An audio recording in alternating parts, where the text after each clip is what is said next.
Force जो है वो एक एब्सोल्यूट फिजिकल क्वांटिटी होती है, अर्थात कोई भी बंदा फ्री बॉडी डायग्राम अगर बनाएगा तो फोर्सेस सेम ही लगाएगा, ठीक है ना। मतलब ऐसा कुछ रिलेटिव का ड्रामा नहीं होता है फोर्सेस में।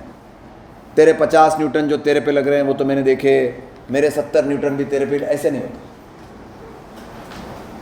तेरे दो डंडे पड़े वो तो मैंने देखे, मेरे जो एक रैपट पड़ा वो भी तू ही लगा ले अपने पे, दूसरे गाल पे, नहीं होता ऐसा, ठीक है।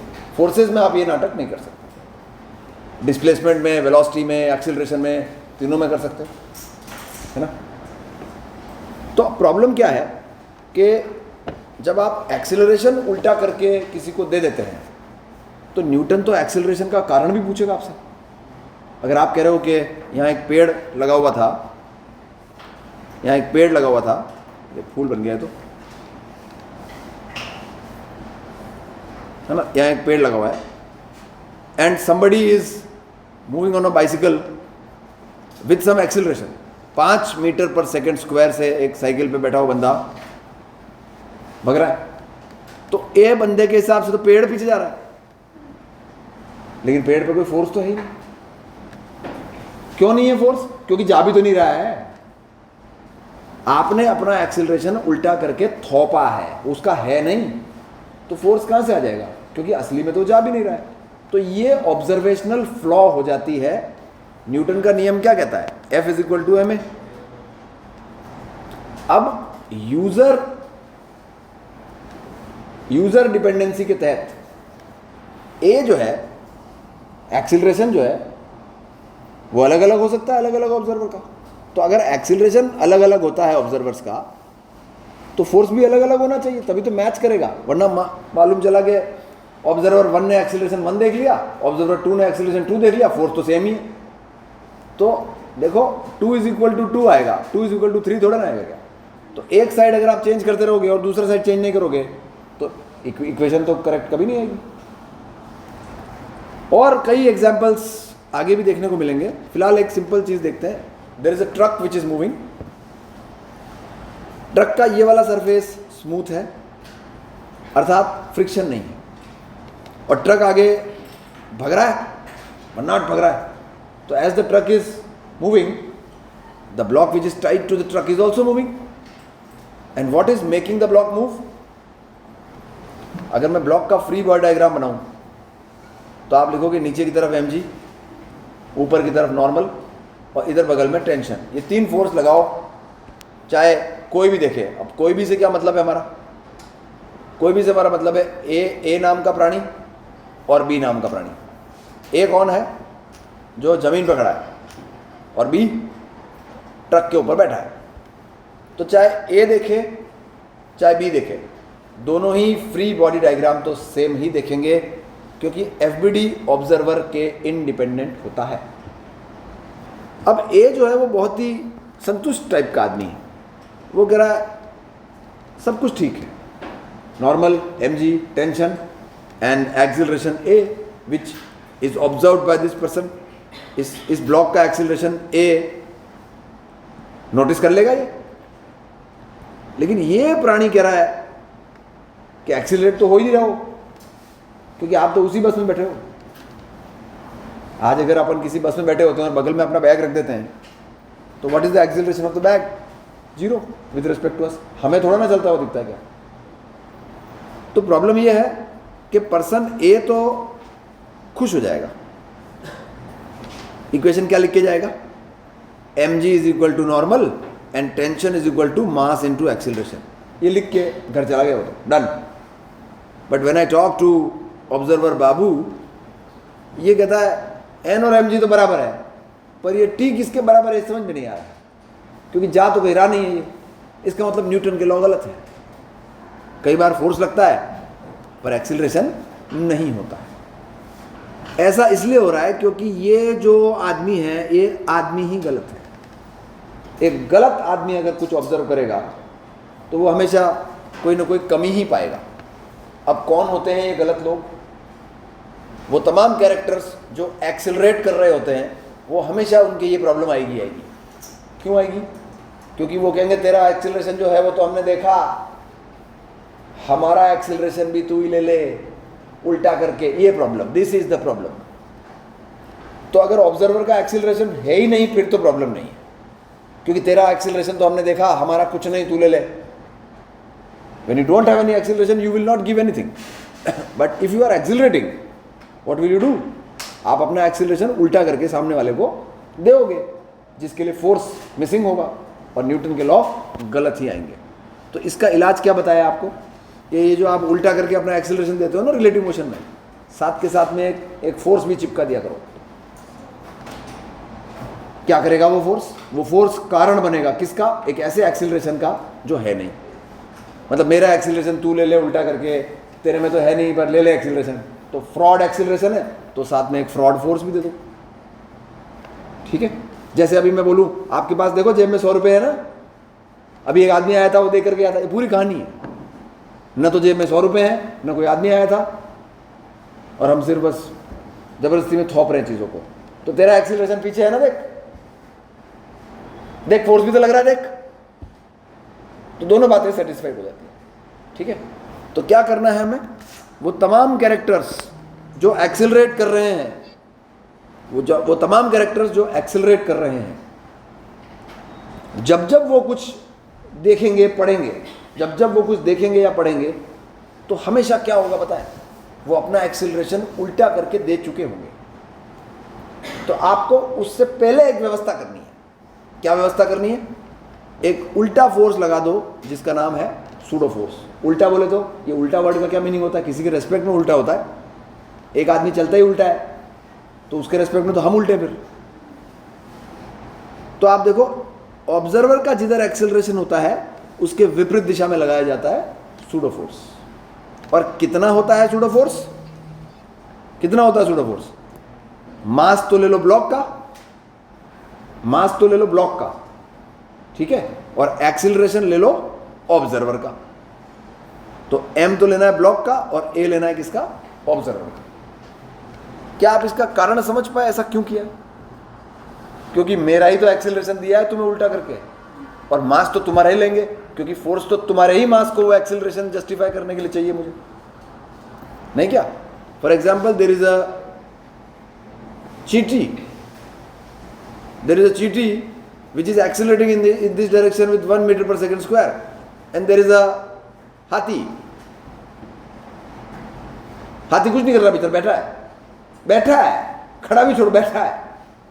अब चींटी कह रही है बैठा बैठा ही चल रहा है, बताओ आगे हाथी। अजीब जानवर है, ऐसा चींटी कह रही है। तो इस हाथी के ये जो एक्सेलरेशन ये चींटी देख रही है, इसको जस्टिफाई करने के लिए फोर्स बनाना पड़ेगा ना। तो कितना फोर्स लगाएंगे इसके ऊपर अपन? m है, मास लेंगे हाथी का और एक्सीलरेशन लेंगे चींटी का, क्योंकि चींटी ने तो अपना एक्सीलरेशन उल्टा करके दिया है। किसको दिया है? हाथी को। तो हाथी जैसे मास को वो एक्सीलरेशन जस्टिफाई करने के लिए जो फोर्स चाहिए वो m हाथी मल्टीप्लाइड बाय a चींटी तो होगा। तो सूडो फोर्स लगाने का तकनीक क्या हो गया? m है। अब आप देखो, ये दूसरा मनुष्य जो ट्रक पे बैठा है, ये भी आपस में सेटिस्फाइड महसूस कर रहा है। ये कह रहा है ठीक है, जो हमें दिख रहा है वो ये हम कर देते हैं, n बराबर mg force balance and t बराबर ma फोर्स बैलेंस। अब सोचो, इस आदमी ने क्या सोच के लिखा t बराबर ma फोर्स बैलेंस, और इसने क्या सोच के लिखा? Tension is responsible for this acceleration. तो एक तरह से न्यूटन का सेकेंड लॉ लिखा ना इसने, तो force is equal to mass into acceleration. और उसने क्या लिखा? बी ने Newton first law force balance. चाहे कोई कुछ भी सोचे, इक्वेशन तो सेम ही लिखा दी उससे अपन ने। तो दोनों बंदों से मैंने सेम इक्वेशन लिखवा दी, रिश्ते वही हैं, सोच चाहे कुछ भी हो। ठीक है, so there lies the need and तरीका ऑफ अप्लाइंग सूडो फोर्स। देखो, दो तरह के ऑब्जर्वर होते हैं। एक वो जो शरीफ ऑब्जर्वर होते हैं जिनको कोई प्रॉब्लम नहीं होती है, उनको कहते हैं इनर्शियल ऑब्जर्वर, और दूसरे होते हैं non inertial observer. Inertial observers वो होते हैं जो एक्सेलरेट नहीं करते। अरे भाई, तू एक्सेलरेट ही नहीं करेगा तो उल्टा करके क्या देगा? तेरे पास जब एक्सेलरेशन है ही नहीं तो उल्टा करके कुछ देगा नहीं। जब तू उल्टा करके कुछ देगा नहीं तो प्रॉब्लम भी नहीं आएगी। तो ये वो लोग होते हैं जिनको सूडो फोर्स लगाने की जरूरत नहीं होती है। क्या नाम होता है इनका? Inertial observers. अब देखो इनर्शियल रेफरेंस फ्रेम भी कहते हैं कई बार उसको। ऑब्जर्वर का एक और पर्यायवाची शब्द है फिजिक्स में, रेफरेंस फ्रेम। किस फ्रेम ऑफ रेफरेंस से देख रहे हो, मतलब सीधी सी बात है कौन देख रहा है। तो ऑब्जर्वर, रेफरेंस फ्रेम, ये दोनों एक ही बात है। और एक होता है नॉन इनर्शियल, ऑफ कोर्स जो इनर्शियल नहीं है। और जो इनर्शियल नहीं है वो क्या कर रहा है, एक्सेलरेट। तो जो एक्सेलरेट कर रहा है वो नॉन इनर्शियल फ्रेम होता है, और उसी को जरूरत पड़ती है किसकी, सूडो फोर्स की। क्यों? क्योंकि वो अपना एक्सेलरेशन उल्टा करके सामने वालों को दे देता है। अब एक आदमी जा रहा है, 25 चीजें देख रहा है, तो 25 की 25 चीजें उसको किधर जाती लग रही है, पीछे। तो उन 25 को सूडो फोर्स लगाना पड़ेगा। कैसे लगाते हैं pseudo force? It is applied in the direction opposite to the observer's acceleration, and what is the formula? Mass of the object and a of the observer। ठीक है, इसको कहते हैं सूडो फोर्स। स्पेलिंग होती है ये स्यूडो। सुन के अजीब लगता है ना, सूडो। केमिस्ट्री में भी शायद सूडो सॉलिड्स और बहुत सारे शब्द होते हैं। सूडो मतलब इमेजिनरी, है नहीं। ठीक है, एक ब्लॉक है जिसके ऊपर 6 न्यूटन का फोर्स लग रहा है, स्मूथ सरफेस है, 2 किलो है, स्मूथ सरफेस है और 6 न्यूटन का फोर्स लग रहा है। ठीक है, 4 मीटर पर सेकंड स्क्वायर से एक आदमी आई कैप पे जा रहा है, वो इस ब्लॉक को स्टडी करेगा। तो 2 तरीके मेरे पास। इसका असली एक्सेलरेशन क्या होने वाला है, 3। और जब ये 4 उल्टा करके उसको देगा, भाई अपन थोड़ी बहुत तो काइनेमेटिक्स भी जानते हैं ना, दिस इज एक्चुअल। तो ये आदमी क्या बोलेगा, तेरा 3 तो हमने देखा, हमारा 4 भी तू ही ले ले। तो नजर क्या आएगा, बैकवर्ड्स में 1, ये नजर आएगा। तो ये जस्टिफाई कैसे करोगे इस 1 को? जस्टिफाई ऐसे करेंगे कि विद रिस्पेक्ट टू ऑब्जर्वर। भाई ये तो रियल फोर्स है, इसको तो क्या बोलते हैं, रियल फोर्स। और क्योंकि आप आदमी गलत हो तो आप सूडो लगा लो। सूडो कितना लगेगा, MA, वेयर M तो है 2 किलो और एक्सीलरेशन है 4। 2 किलो के ब्लॉक की बात हो रही है। सो कैन वी ऑब्जर्व कि एक्सीलरेशन पीछे की तरफ नजर आना चाहिए, और इन के तहत ये कौन है, is 8। So should you write 8 minus 6/2 as 1 meters per second square? देखो ये आदमी कितना खुश है, ये कह रहा है जो दिख रहा है वही कैलकुलेशन से भी आ रहा है, जो दिख रहा है वही आ रहा है। कैसे दिख रहा है भाई? आप ये जान रहे हो ना कि इसका actual acceleration 3 meters per second square है। Now when you do relative, मेरा इस बात से क्या मतलब है कि जो दिख रहा है वही आ रहा है? क्या दिख रहा है तेरे को, 3 आगे में उल्टा 4 जोड़ दो। मतलब इसे ऐसा लगता है कि ये ब्लॉक जो है वो 1 मीटर पर सेकंड स्क्वायर से पीछे जा रहा है। तो अगर ये 1 से पीछे जा रहा है, अगर ये 1 से पीछे जा रहा है, ऐसा इसको लगता है, तो फोर्सेस से भी तो आना चाहिए ना। फोर्सेस से कभी नहीं आएगा अगर आप सूडो नहीं लगाओगे तो। और सूडो लगाते ही 10 बाहर आएगा। जैसे ही सूडो लगाया तो कितना है सूडो, मास तो इसका और एक्सीलरेशन इसका, डायरेक्शन विपरीत। तो धनाधन कितना फोर्स सूडो डेवलप हो गया, 8। सो 8 न्यूटन का सूडो फोर्स और 6 न्यूटन का रियल फोर्स जब सेट करूंगा तो 8 में से 6 गए तो 2, 2/2 1 आ गया 1। तो हर तरह से ये आदमी जो है इसका मुंह ऐसा ही दिखाई देगा, कोई प्रॉब्लम नहीं है, सब हो रहा है, समझ भी रहा हूँ। ठीक है, so that is 1 checkpoint for formula of pseudo. एक गाड़ी चल रही है और उस गाड़ी में एक पेंडुलम लटका हुआ है ऊपर से, है ना। एक गाड़ी चल रही है और एक पेंडुलम लटका हुआ है। तो ये जो पेंडुलम लटका हुआ है, गाड़ी चलने से ये पेंडुलम पीछे की तरफ झूलेगा, बैक साइड, है ना। फील भी आती है, सुपरमैन भी दौड़ता है तो कपड़ा पीछे उड़ जाता है ना, टेढ़ा। पीछे क्यों छूटेगा, इसके कुछ ऑब्जर्वेशन होने चाहिए। देखो, कॉन्ट्रडिक्शन से बात कर सकते हैं, जमीन के रेस्पेक्ट में बात कर सकते हैं, अगर कोई ज़मीन से देख रहा है बाहर से और ये गाड़ी जा रही आगे ए से और ये पेंडुलम साला ऐसे ही रह गया तो समस्या क्या है पता है? ये पेंडुलम का ये जो मास लटक रहा है इसका आई कैप में एक्सीलरेशन कौन से फोर्स ने दिया? क्योंकि आप तो तुरंत कह दोगे कि नीचे की तरफ तो mg है और ऊपर की तरफ टेंशन है, वो तो कैंसिल होगा। तो who has made it move in the I cap direction? तो अगर आप किसी भी पेंडुलम और बॉब को पकड़ के भागोगे तो वो हल्का सा टिल्ट हो जाएगा, है ना। इवन इफ तुमने कभी देखा होगा हेलीकॉप्टर से, अगर हेलीकॉप्टर आगे जा रहा जोर से तो ये पीछे ऐसे टेढ़ा हो जाता है, उसको भी लेके जाना पड़ेगा ना ऐसे टेढ़ा करके। तो व्हाट टू अंडरस्टैंड इज टेढ़ा तो होगा। अब सिचुएशन ये है कि ये जो बॉब है ये, इसके ऊपर रियलिटी में तो ये दो फोर्सेस लग रहे हैं, असली में तो यही दो फोर्सेस हैं। चाहे आप जमीन से देखो चाहे आप गाड़ी के अंदर बैठ के देखो। अब एक आदमी को यहां बिठा दिया तो इसको क्या लग रहा है? ये पागल हो गया, ये कह रहा है ये क्या हो रहा है? कोई कुछ नहीं जा रहा, हम कहीं नहीं जा रहे हैं। आप सोचो सडनली ये पंखा इस कमरे में टेढ़ा हो गया है, अब आप सोच लो आपको क्या फील आ रही है? ये तो पगला जाएगा, कहेगा मेरे को निकलना है ऐसे। सोचो ना, इमेजिन दी पंखा बिकम टेढ़ा, क्योंकि एक्चुअली में तो गाड़ी आगे जा रही है तो पंखे को टेढ़ा होना पड़ेगा। पंखे को कौन लेकर, वो सब तो ये बाहर बैठा हुआ आदमी समझेगा ना, ये कह रहा है मुझसे पूछ लो मैं खुश हूँ। तो बाहर बैठा हुआ आदमी ऑब्जर्वर 1 वो कह रहा है इधर एक्सेलरेशन है ना, तो टेंशन का जो वर्टिकल कंपोनेंट है वो तो बैलेंस करा देंगे mg से, और हॉरिजॉन्टल कंपोनेंट बैलेंस नहीं करा पाएंगे, क्योंकि t sin थीटा ही तो कारण है किसका? इस एक्सेलरेशन का। So what are the two equations? t cos theta equal to mg and t sin theta equal to mass into acceleration. ये क्या लिखा आपने? न्यूटन का second law, force is responsible for mass into acceleration. When I talk about observer 2 जो अंदर बैठा है, तो ये कह रहा है पता ही नहीं क्या हुआ यार,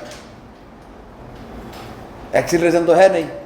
तो हम कहेंगे तू आदमी गलत है, तो तुझे एक सूडो फोर्स लगाना चाहिए तेरी गलती छुपाने के लिए।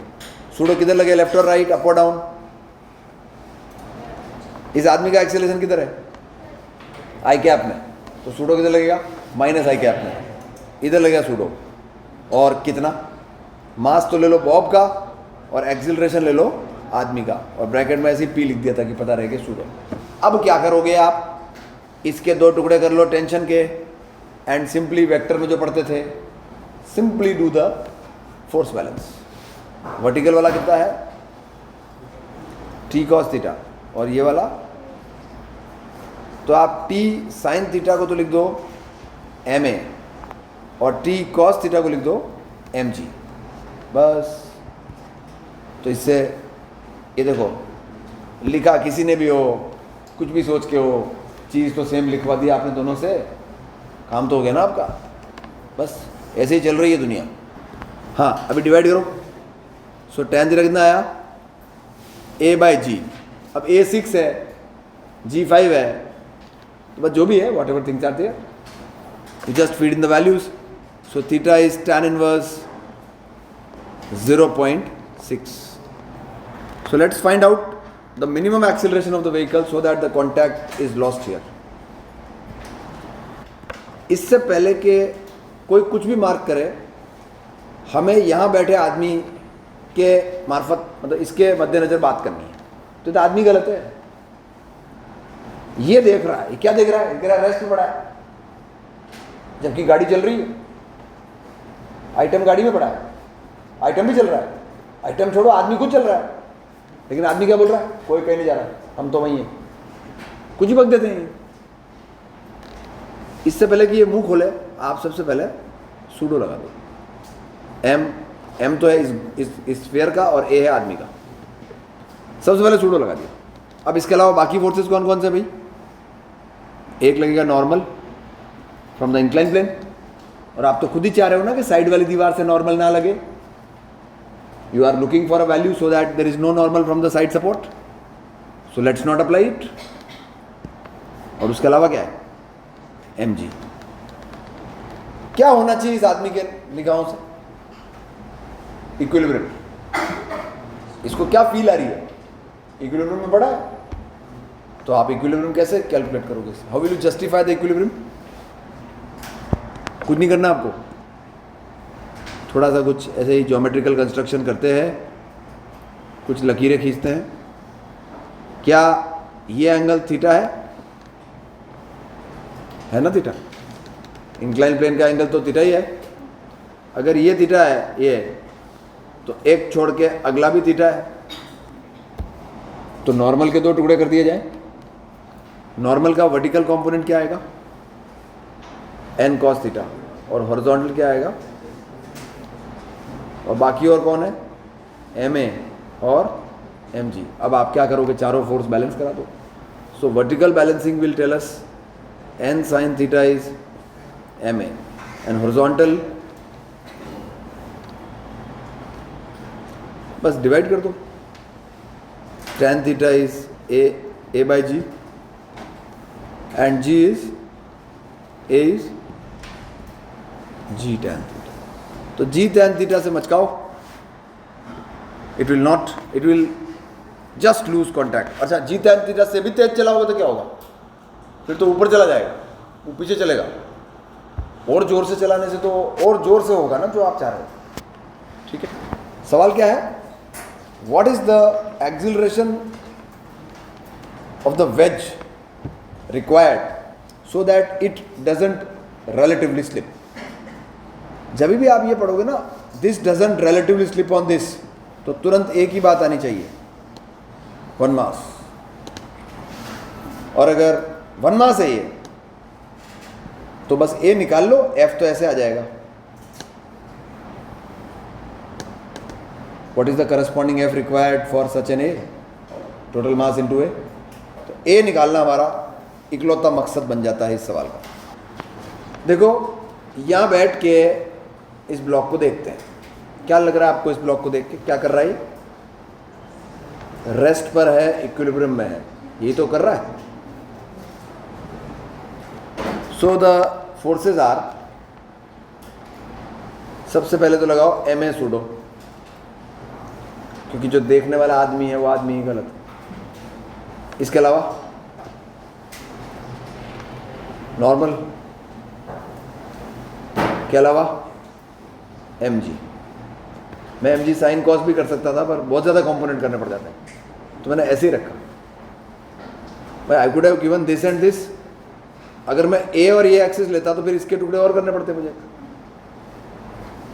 तो मैंने क्या टेक्निक अपनाई, ऐसे ड्रॉ किया अभी एक बार, पूरे पूरे फोर्स लगाए। अब देखो, ये तो हॉरिजॉन्टल है, ये वर्टिकल है, तो इसके टुकड़े तोड़ देते ना, वर्टिकल हॉरिजॉन्टल, और बैलेंस करा देते, बस तो सिंपल रहेगा। तो नॉर्मल ऐसे लग रहा है ना, ये एंगल थीटा है इंक्लाइन प्लेन का, तो एक छोड़ के ये थीटा है, तो नॉर्मल का क्या कंपोनेंट आ रहा है, vertical, n cos theta equal to mg, n sin theta equal to ma। इन दोनों को सॉल्व करके a की वैल्यू क्या आती है, g tan थीटा। मतलब अगर g tan थीटा से चलाओगे तो वो आगे वैसा ही पड़ा रहेगा। और करस्पॉन्डिंग फोर्स क्या होगा, total mass into the required acceleration. One mass मान लिया,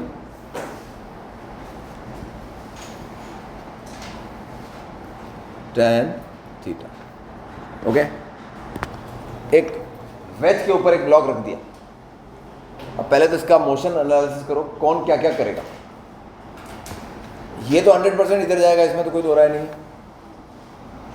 इसका क्या होगा, ये इसके ऊपर बैठा है तो उसके साथ तो जाएगा ही जाएगा, और उसके ऊपर भी जाएगा डाउन द स्लोप। तो इसके तो दो एक्सीलरेशन हो गए ना इधर उधर, तो ये तो पता नहीं कि बीच में जाएगा, जिसका डायरेक्शन का आइडिया और नहीं है हमको। अब इस डायरेक्शन का क्या आइडिया है, तो कहीं भी आ सकता है। तो ऐसे क्वेश्चन जिसमें चलते चलते हुए ऑब्जेक्ट्स के ऊपर एक ऑब्जेक्ट चल रहा है, मतलब चलते ऑब्जेक्ट के ऊपर और चल रहा है।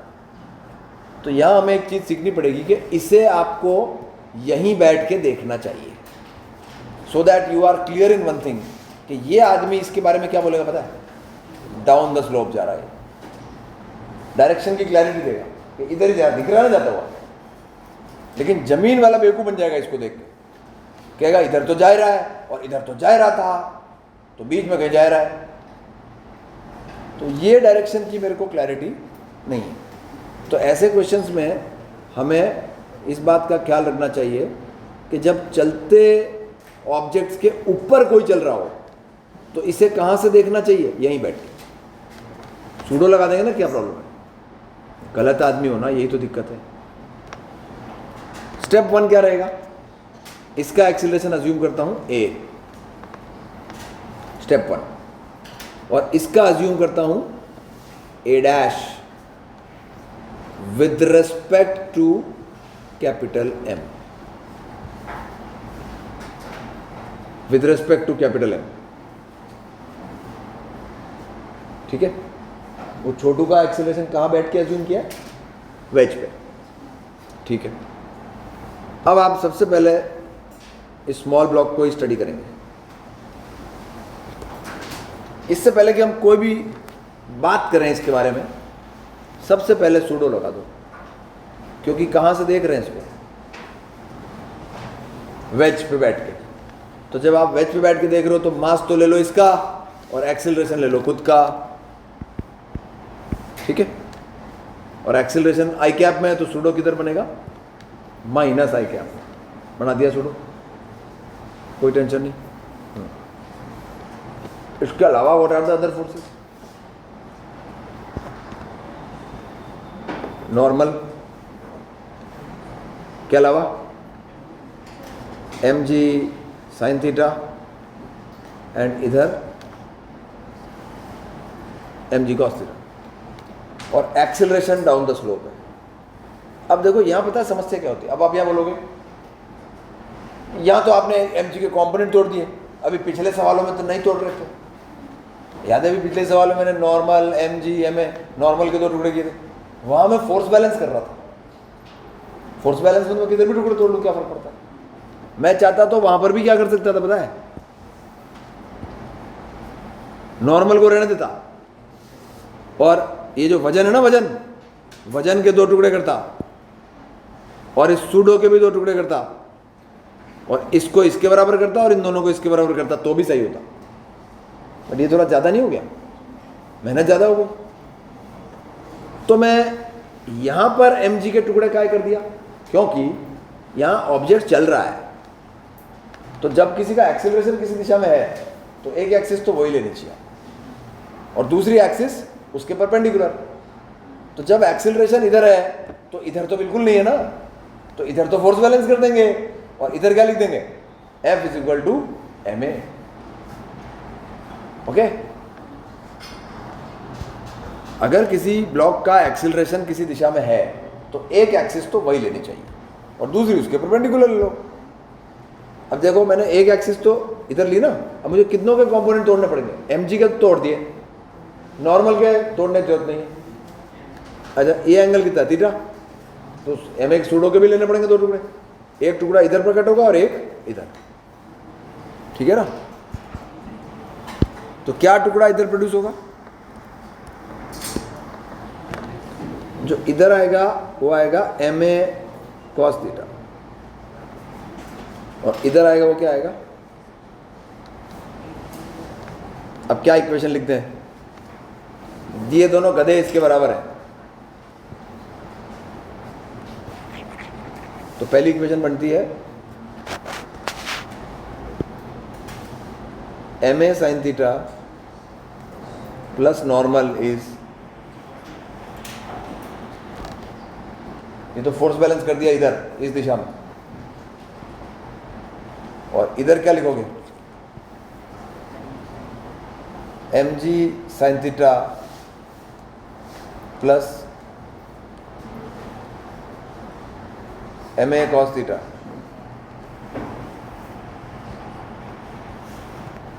ए डैश, डैश है ना, डैश एम ए डैश, मतलब ये एम ए और ए डैश अलग है भाई। ए किसका एक्सीलरेशन है? वेज का। और ए डैश किसका है? ब्लॉक का। किसके रिस्पेक्ट में? वेज। तो ये तो अपन ने इक्वेशन लिख डाली इस ब्लॉक की। अब मैं लिखूंगा वेज की। वेज का जिंदगी इतना बढ़िया है कि आप ध्यान से देखो तो वेज पे एक ही फोर्स है बस। कौन है वो? नॉर्मल। बस normal is the only force, and if normal is the only force,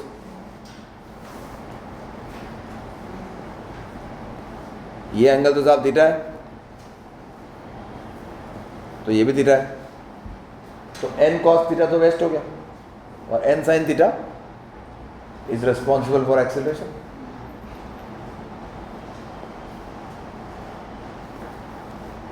n sin theta is equal to mass into a। बस अब इन तीनों को सॉल्व कैसे करेंगे? ये भी एक लेबर है। निकालना क्या है आपको? a। एक काम करो, यहां से n निकाल के यहां पटक दो, सीधा a आ जाएगा। यहां से n निकाल के और डाल दो n, है ना? तो क्या आएगा? when we solve them,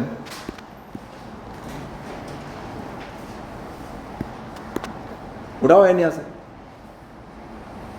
तो एम ए साइन थीटा प्लस बड़ा m a by sine theta is M G cos theta, cos theta. M A sine theta upon m a by sine theta. तो a क्या हो गया भाई? छोटा m जी sine theta cos theta upon छोटा m sine square theta plus बड़ा m. ये आपके आंसर रेडी हो गए।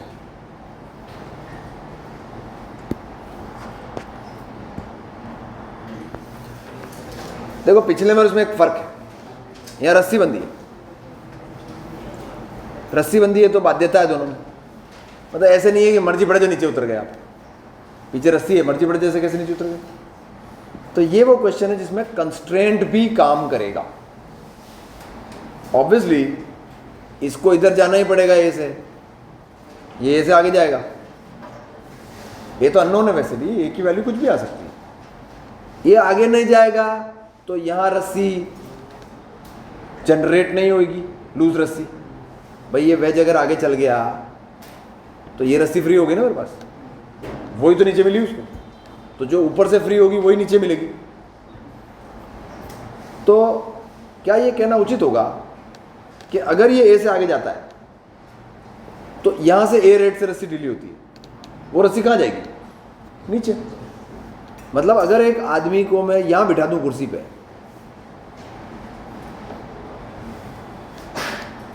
आगे बैठ गए, तो इसको दिख क्या रहा है? आप सोचो इसको क्या फील आ रही है? इसको ये फील आ रही है कि मैं तो कहीं नहीं जा रहा, इसको ये फील आ रही है कि मैं तो कहीं नहीं जा रहा। वो ऊपर जो खूंटा है रस्सी का वो मेरी तरफ आ रहा है ए से। अगर आप उसकी तरफ जाओगे तो आपको क्या लगेगा? वो मेरी तरफ आ रहा है। तो अगर ऊपर वाला तेरी तरफ आ रहा है तो नीचे जो पीछे लटक रहा है पूंछ, जिस रेट से ये आ रहा होगा उसी रेट से तो वो नीचे जा रहा होगा। सिंपल सिंगल स्ट्रिंग ही तो है।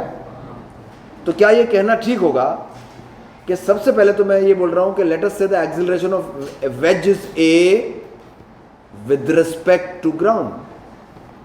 जमीन वालों को ये स्ट्रक्चर ए से आगे जाता है लगता है, लेट अस से। फिर मैं यहां बैठ गया, यहां बैठ के मैंने देखा कि मुझे तो ये पीछे आता लग रहा है ए से, और अगर ये ए से आ रहा है तो पीछे जो चोटी लटक रही है वो ए से नीचे उतर रही होगी, अर्थात इसका एक्सीलरेशन भी यही वाला ए है, but with respect to wedge होगा। इसका असली एक्सीलरेशन तो पता है क्या है? ए इधर और ए इधर। लेकिन अपन क्या करते हैं, जब ये दो एक्सीलरेशन पोजेस करने लग जाते हैं तो उसको कहां से देखना बेटर रहता है? वेज पर बैठकर। तो पहले तो आप वेरिएबल अजम्पशंस समझे। सबसे पहले वेज का एक्सीलरेशन एज्यूम कर लो, उसके बाद वेज पे बैठ के जो दूसरा आइटम करता है वो दिखाई दे रहा है, उसका एक्सीलरेशन आप ए के टर्म्स में निकाल लो। तो पहला स्टेप तो ये हो। आओ इस ब्लॉक का एफबीडी बनाएं। इससे पहले कि कोई कुछ भी बोले और गलत बोले, सबसे पहले सूडो लगा लो। मास लेना है आपका अपना खुद का, ए लेना है वेज का, ले लिया।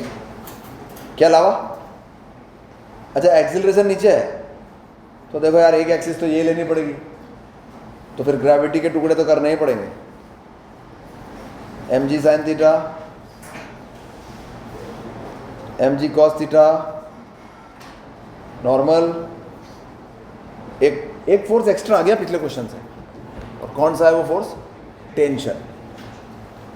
अब टुकड़े तो इसके ही बचे, बस बाकी सबके कर दिए हमने। तो सूडो के जो दो टुकड़े बच रहे हैं, क्योंकि ये एंगल थीटा है, तो एक तो इधर आ जाएगा डाउन साइड, एक आ जाएगा उस साइड। तो इधर नीचे कितना आएगा? एम ए कॉस, और उधर आ जाएगा एम ए साइन। ठीक है। प्रथम इक्वेशन, पहली इक्वेशन क्या बनेगी? N plus M A sine theta is equal to M ji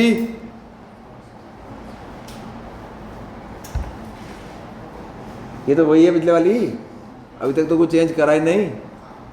change तो करेंगे। हाँ, अब इसका बताओ down side. M ji sine theta plus M A cos theta minus tension is M A. ये दो खतरनाक इक्वेशंस बन गई हैं। अभी सॉल्व करना तो बाकी है। सॉल्व तो भी करेंगे क्योंकि अभी तो पूरी लिखी गए है। अब मैं बना रहा हूं ट्रायंगल। ध्यान से सुनना, इसमें कुछ फोर्सेस थोड़े से ट्रबल कर सकते हैं।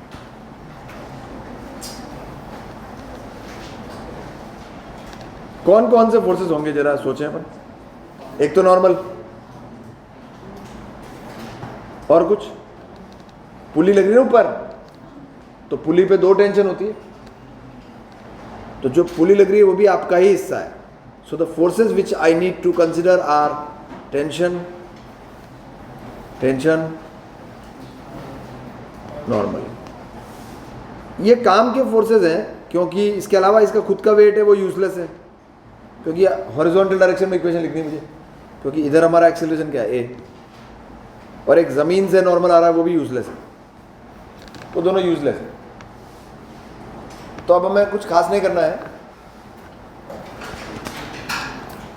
इस एंगल को थीटा समझना है जो कि है, और इसे भी थीटा समझना है जो कि है, इसे भी थीटा समझना है। एक छोड़ के अगला थीटा होता है ना इसमें। तो कौन कौन से फोर्सेस काम के? एक तो ये, एक इसका हॉरिजॉन्टल कंपोनेंट और एक इसका भी हॉरिजॉन्टल कंपोनेंट। तो what should you right? T minus T cos theta, minus करना पड़ेगा ना, उल्टा है इसका कंपोनेंट। इसका एक टुकड़ा इधर आएगा और एक टुकड़ा नीचे आएगा, तो ये टुकड़ा तो बैकवर्ड हो गया ना। और इस नॉर्मल का क्या लिखोगे बताओ? यह आएगा plus N sine theta and is equal to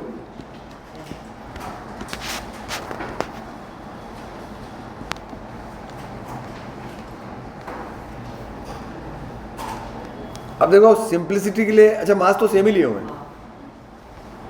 तो मास तो सेम ही लेने पड़ेंगे। फिर नहीं होते तो भी मैं सेम ले लेता। इक्वेशन इतनी गंदी है, सॉल्व करने में आप हो जाएगी। अभी भी कोई ऐसा नहीं है कि हमने कोई झंडा गाड़ दिया, ये तो बाकी है। अब इसको सॉल्व कैसे करूं? चलो मैं करता हूं, तुम्हें डर लग रहा है। टी कॉमन लो, 1 minus cos theta n sine theta is M a. अब यहां से टी निकालो, टी उधर, अब एम जी साइन थीटा को एस लिख रहा हूं, m g S plus M a C minus M a C into 1 minus C. ये तो फर्स्ट टर्म आई है। अच्छा, नॉर्मल का वैल्यू यहां से कैसे उठाएंगे? M G C minus M A S, M G C minus M A S into S is M A. पूरी दुकान से एम काट दिया,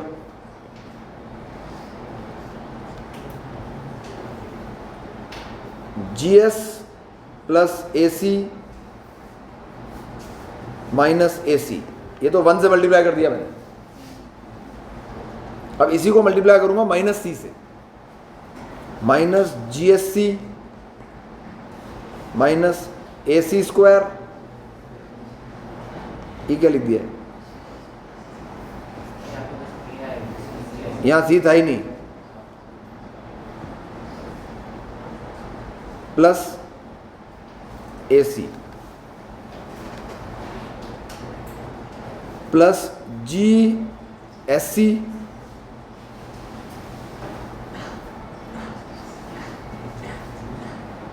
minus A S square is ए।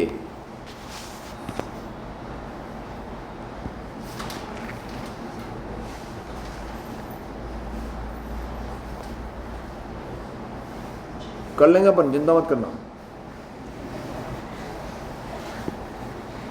अपना संघर्ष जारी है, ठीक है। अब देखो बड़ा अच्छा लगता है, इसमें एक मजे की चीज और हो रही है, sign square theta plus cos square theta, ये दोनों माइनस ए हो जाएंगे। ये कौन था? ढूंढो रे, कौन है ये? हाँ यही है ये। तो अब देखो,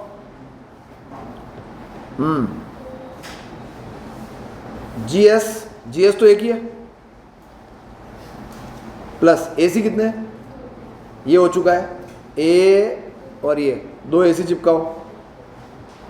अच्छा ये कौन है साहब? माइनस है, इसको उधर फेंक दो, इज इक्वल टू उधर फेंक दो, इसको उधर 2a हो जाएंगे, ये दोनों निपट गए, ये शहीद हो गए, ए सी ऐड हो गया, तो ये क्या हुआ? Minus a is equal to 3a हो गया ये,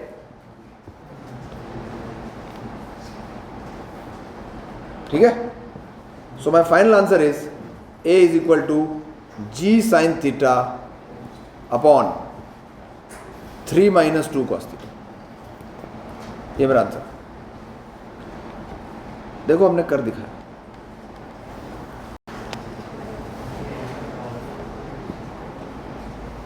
इसका एक्सीलरेशन कर लो इधर ए, और इस ए का एंगल क्या दिया हुआ है हॉरिजॉन्टल के साथ? Theta. What is the angle of this A with the horizontal? तो ए कॉस थीटा तो छोड़ो, what is the acceleration of the ऊपर वाला? ए साइन थीटा। तो ये जो ऊपर वाला कैरेक्टर है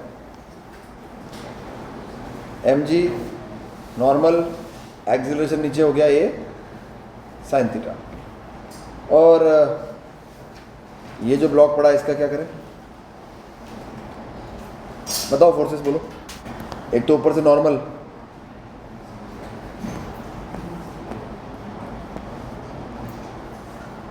सही है,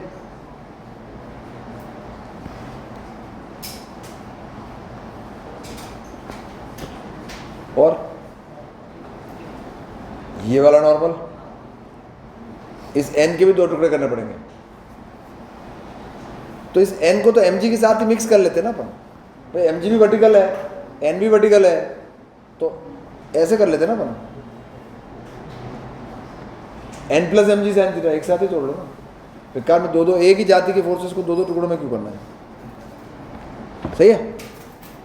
और जा किधर रहा है ये? नीचे, कितने से? ए से। तो is this the only force responsible for down side acceleration of the wedge? तो इक्वेशन आएगी ऊपर वाले की, M G minus N is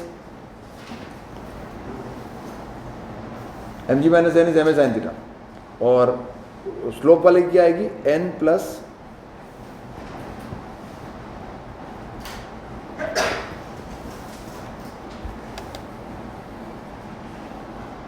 इसको सॉल्व करना पड़ेगा तुम्हें, इसको मल्टीप्लाई कर दो साइन थीटा से एंड ऐड। क्यों किया साइन थीटा से मल्टीप्लाई, उसको क्यों किया, ताकि n का कोएफिशिएंट सेम हो जाए।